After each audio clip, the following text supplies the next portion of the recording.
Welcome to the Real Estate 401k Show.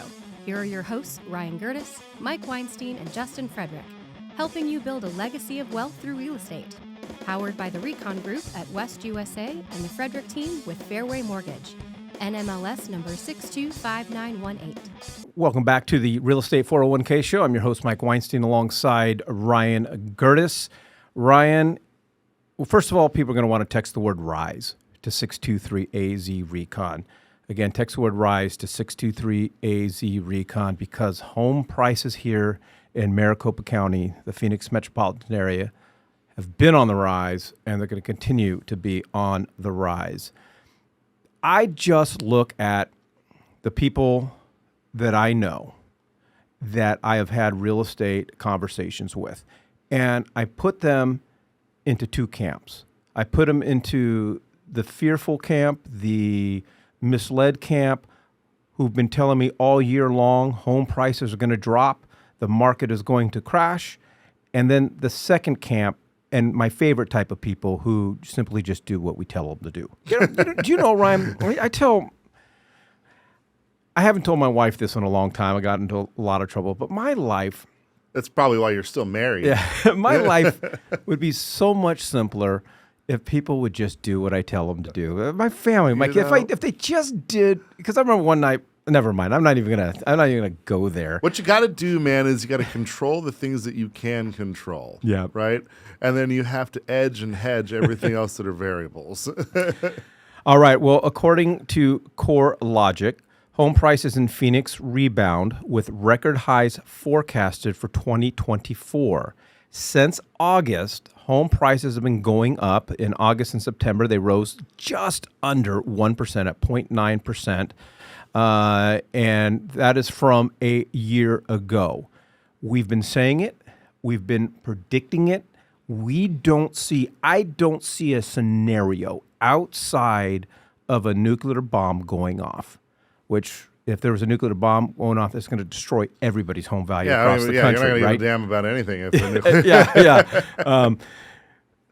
I don't see a scenario, and I've been saying it and saying it and saying it, where our market is going to crash, could crash. We've been saying home prices are going to go up, have been going up.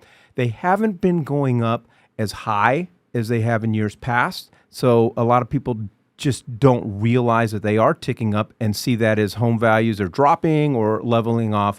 But we are on the rise, and we are predicting a very, very strong 2024. Well, what I do like about this article is that they haven't just made these blanket statements. They've really kind of identified which markets are doing well, and I do like the parallels that they make between us and Las Vegas because I've been saying this for years, and I've been putting graphs next to each other as far as what we do in Vegas, and it seems like without fail, for as long as I've been in this industry, we're always within 6 months of each other. So if we're on the rise, then within 6 months, Las Vegas is on the rise, or vice versa.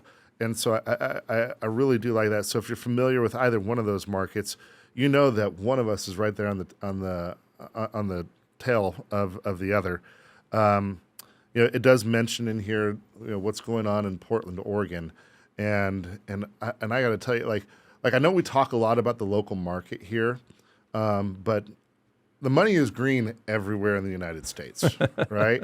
And so that being said, we're not afraid to tap into those other markets, and so like I do love investing in Las Vegas. The only difficulty there is short-term rentals. They kind of make it difficult. But as far as Portland, Oregon goes, I'll bet you in 2 years, once they have their whole political mess figured out and all the vagrants and homelessness, it's a beautiful town. I've thought about it myself. Yeah, I feel like there's going to be a big play to be made there here in the next couple of years. Phoenix. Here's one thing to really point out in this article, and that is they did an interview with the CEO over at Lennar, Alan Jones, or he's the president of Lennar, and they've just been having 15% increases year over year. And this is last year. This is the year before that. This is even when interest rates were in the eights, and they've just realized that people are still moving here. People are still transacting. The only difference is that people are reluctant to make decisions when interest rates are that high. So what did they do to combat that? These builders would buy these big, huge tranches of cash, or they would buy down interest rates so that they could turn over and give the consumer interest rates in the fours. It's interesting that you bring up new builds, because new home sales in Phoenix rose in October, the month of October, as they fell about 5.5 or 5.6% nationwide. You had mentioned Portland. You had mentioned Vegas area. I think it's also important for our listeners to understand, though you and I right now are sitting in a very comfortable studio here in Phoenix, because I see a lot of you in the Northeast, and I see the weather, and you're crazy. We're not. We're where the sun shines. But we're crazy in the summer. Yeah, we are. But we have team members all over the country. And whether you're buying in Phoenix or you're looking at another market around the country, it's advantageous for you to text the word RISE to 623-AZ-RECON, because you want to be going into those markets, if you're wanting to, understanding how we handle things and how we help people build wealth. We still can serve as your real estate wealth manager. Yeah, the numbers, like I said, the grass or the money is still green over there, and so the strategies and the models still work. Obviously, there's some idiosyncrasies, taxes, etc. But at the end of the day, we strongly encourage you, if you're only interested in investing in your own backyard, reach out. We'd love to have a conversation with you about our models and how we can help shore up yours, and then put you in touch with our partners in whatever that major city is, because there's so much potential and so much opportunity, not just here, but obviously everyone knows I have my property up in Alaska, but we're looking to expand up there because it is such an untapped market up there. And there's probably the same opportunity going on in your own backyard. You may just not be aware of it. Well, we'd love to have that conversation with you, no matter what part of the country you're thinking about buying. All you got to do is text the word RISE to 623-AZ-RECON. That's RISE to 623-AZ-RECON. I find that, the older I get, man, getting old really does suck. And I don't remember everything like I used to remember it, and sometimes I think I just make up stuff. Or we remember it how we want to remember it. Or we remember how we want to remember it. And so I say that because I feel like I made a bold statement when we started. Like, I don't, outside of a nuclear bomb, I don't see a scenario where the Phoenix market crashes or drops significantly. But I think it's important to let everybody know it's just not a blanket statement based on emotions. I think it's important for us to break down what are some of those reasons why we are so confident. And for me, I think COVID was the biggest lesson for us, because our economy did not struggle nearly as much as so many other economies and cities and states around the country. And one of the biggest reasons is, and we always talk about this, it's always about jobs. And when you look at jobs, what are the major sectors in a market? It's one of the first things that I look at. Can those sectors support bad times? And, the only sector that I saw that really struggled here in Arizona during COVID was the entertainment industry, servers, bartenders. Oh, I was thinking hospitality, but hospitality, that's what I meant. You're saying the same thing. All right. Yeah, hospitality. But outside of that, one of our major sectors is obviously tech, okay? Medical. We are a hot spot for people to come for retirees and so forth. There's so many different job sectors, and low inventory.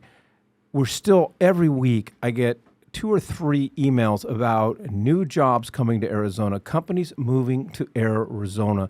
That's what makes it so incredible, and such an incredible to market. And then with now, we're expecting, especially the second half of 2024, starting in May, we're going to see home prices jump up. So this is definitely the time. It's a great place to buy. It's a great place to invest. And I think it's an unfounded concern for someone not to purchase or acquire something here based on this fear that the Phoenix real estate market's going to crash. Well, I've been saying this even since the first week of lockdown, COVID. is going to make businesses mature fast. Big businesses, tech companies, people were working from home. They were doing all kinds of things to pivot out of that. And the people that didn't perished. So it was a little bit of a thinning of the herd. There was definitely some restaurants and some things like that I hate to see go, but they just weren't pivoting. That being said, there's a huge local community that was doing everything that they could to help these other small businesses still flourish during that time. But some of them, I think a lot of them just got fed up with it and just said, you know what, I'm done. I'm going to retire and I'm going to close my doors. And then other ones, they saw it as an opportunity and they grew. And so all that being said, you fast forward to now, and we're still seeing that maturity in the market where people are still working from home. They were a lot of businesses thinned their herd in order to become lean because they didn't know what tomorrow held. But then salaries started going through the roof. Yeah. Because they're like, okay, well, we realize that we can get this job done with 5 people rather than 10. Let's pay these 5 a little bit more. Or go out and get better qualified people because now we have the budget to pay them what was required to bring them over. And I think that in yesteryear where it was taboo, if you didn't go straight from high school to college, you were kind of considered, the black sheep, right? Now it's like, no, we need the people that are going to work, but let's train them. Let's educate them so that they can do better at welding or mechanics or things like that. Because that's probably the weakest spot, and I wouldn't say just here locally, but nationwide, is having people in the workforce. But guess what? Instead of getting $10 an hour like they were getting a few years ago, now they're getting 30, right? And so I love seeing that, and I'm happy to pay it. All right, we'd love to have that conversation with you. We'd love to help you see real estate the way that we see real estate. All you got to do is text the word RISE to 623-AZ-RECON. That's RISE to 623-AZ-RECON. I want to turn gears here a little bit. Okay. I want to talk to sellers right now because we've been talking about home prices we think are going to really start to go up come summer. And so for a lot of sellers, there's a couple dilemmas. Do I sell now or do I wait? But if I wait, I'm going to be paying a higher price for a home.